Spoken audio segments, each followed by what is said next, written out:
Welcome back, everyone. So today we're going to be taking a look at nth roots and rational exponents. We're going to be getting to chapter 7. We're going to see a lot of property of exponents come back. Okay, so we're going to learn about something called radical notation and rational notation.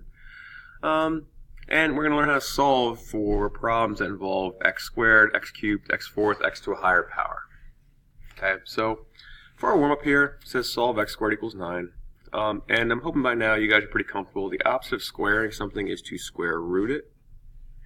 Okay, so if I square root left, I square root right, I end up getting x equals 3. Now we talked about in class that when you square root both sides of the equation, you must have a plus or minus. Okay, so there are two real solutions.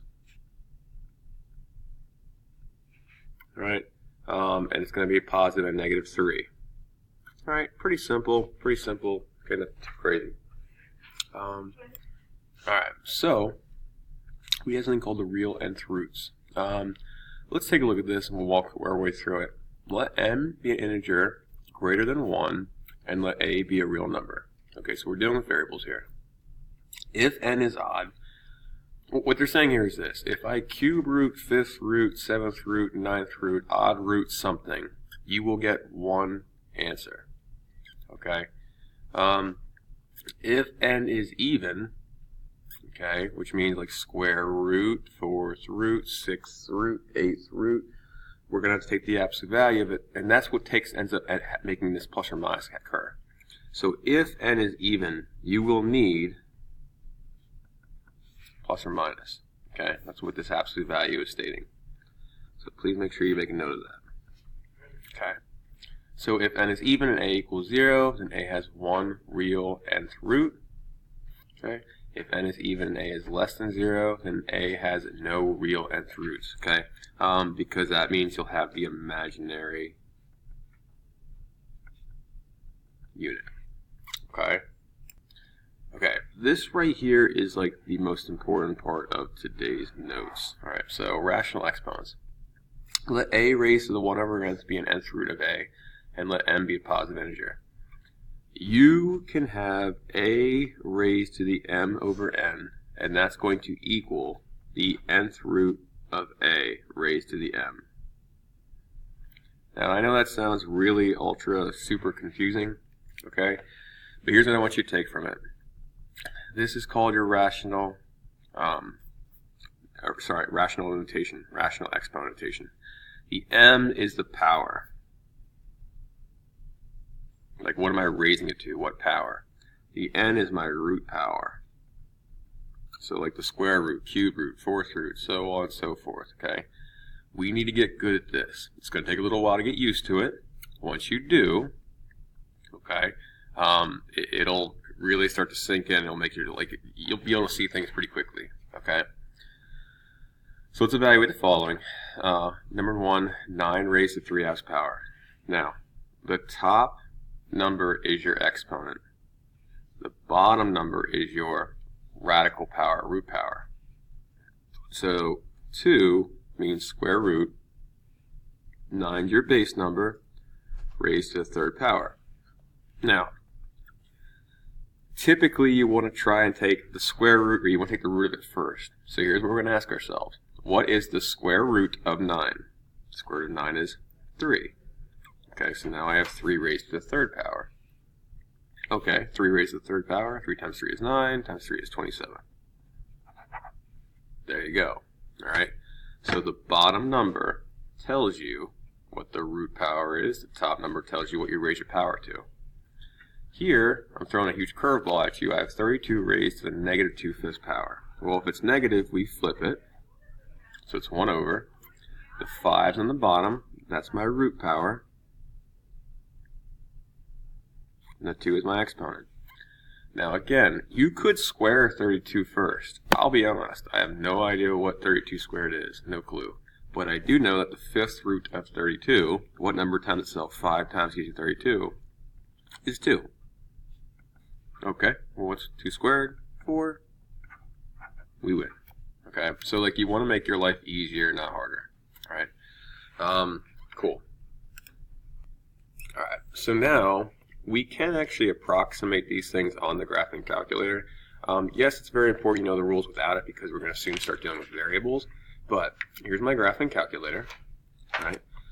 I'm going to type it like I see it, parentheses, the fourth root. If I hit the math button, you'll notice I have an x root right here. Okay, which you can type in 4. I'm going to type in 5. I'm going to hit the right arrow button to get out of it. Close the parentheses, raise it to the third power. And nearest hundredth, that would be 3.34.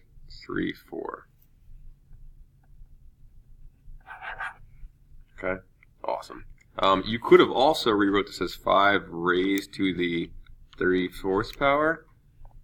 Okay, which I was hoping that you guys would see is the exact same thing. Alright, good stuff. So, on to the back. Okay. Now we're going to get into solving some of these equations, okay? So it's nothing different than what you've been doing before. The only thing that's a little bit different is instead of square rooting something, if you see a fourth power, I have to fourth root it at the end. That's honestly the only thing different, okay?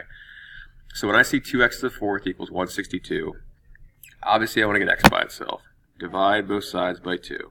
X to the fourth equals 81. Okay, now, the opposite of fourth powering something is to fourth root it. Okay, I mean, the answer is pretty much staring at you when you do that. So if I'm trying to think what the fourth root of 81 is, I can go back to my calculator, okay, hit math, x. Now this is the older calculator, I just switched them out so you guys can see both. If I do a 4 here, 4x81, okay, the other one you can see it popped up, so it's 3. But here's the thing that I don't want you guys to forget. All right. If it's an even-powered root, you need to put a plus or minus there. Okay? Even-powered root. Need plus or minus. Okay, so please make a note of that. Here, I've got parentheses x minus 2 cubed equals 10. Okay, well, I don't have to worry about doing anything besides just cube rooting it right away. So x minus 2 equals the cubed root of 10.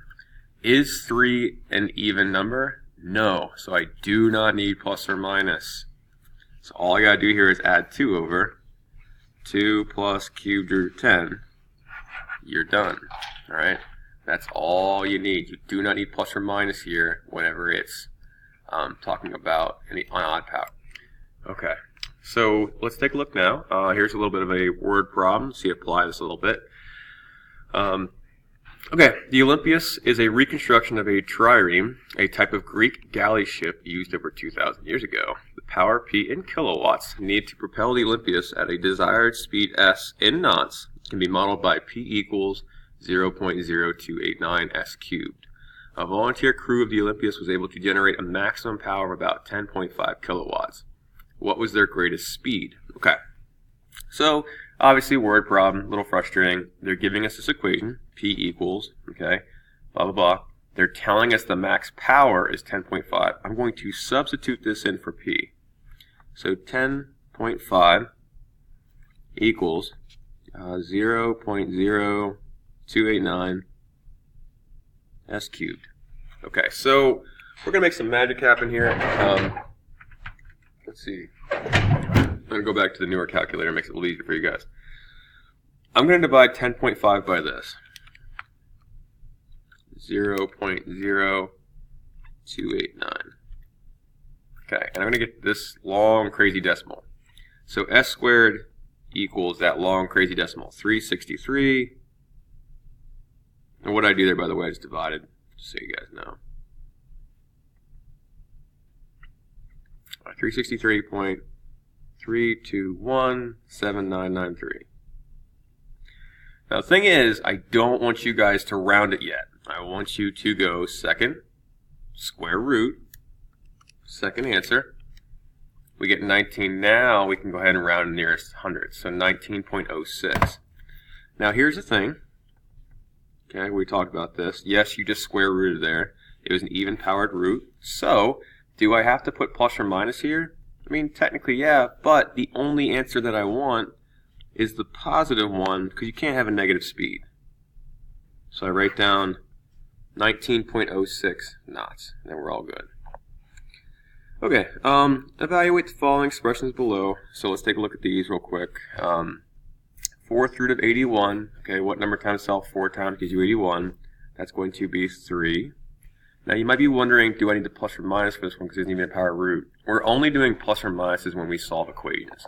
We're just evaluating your set. Okay, here negative. Okay, negative exponent means I flip it, so square root of 49. What is the square root of 49?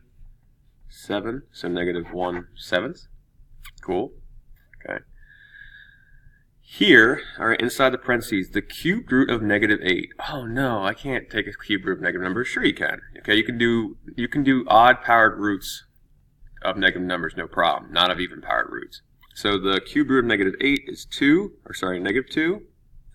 And then negative 2 raised to the 5th power. 2 times 2 is 4. 8, 16, 32 is negative 32. Okay. And finally, 32 raised to the 2/5 power. The 5th root of 32 squared. The 5th root of 32 is 2. 4. Okay. So we're all good. Let's see here, just a few more practice ones and we'll be good. The opposite of x cubed, okay, is to cube root. Now I'm solving equations. The cube root of 125 is 5. Okay, no big deal. For the second one, I can divide both sides by 3 first. So x to the 5th equals negative 1. The opposite of the 5th powering something is to 5th root it. So x equals, because I'm 5th rooting a negative number, it stays negative. And I don't need plus or minus again. Here, okay, I can square root left, square root right. I get x plus 4 equals, it's an even power root, so you need plus or minus. But what's the square root of 0? Just 0. So if I subtract 4 over, I'm going to get negative 4. Okay. And finally, if I add 7 over here, I'm going to get x to the 4th equals 10,000. Okay. Which if I 4th root that, okay, what number times itself 4 times gives you 10,000? Hopefully you see 4 zeros means 4 tens. But it's the 4th root, so I need plus or minus 10. Okay. So, alright. Quick recap. What's the most important thing about this so far? I mean, really, it's this. You guys need to get comfortable with a to the m over n equals a to the, or sorry, the nth root of n, the nth root of a raised to the nth power. This is just an intro kind of section. We're going to start getting things a little more complicated with variables real soon. So please feel free to ask questions as we go through this. And as always, good luck, keep up the good work, and good luck. We're all counting on you.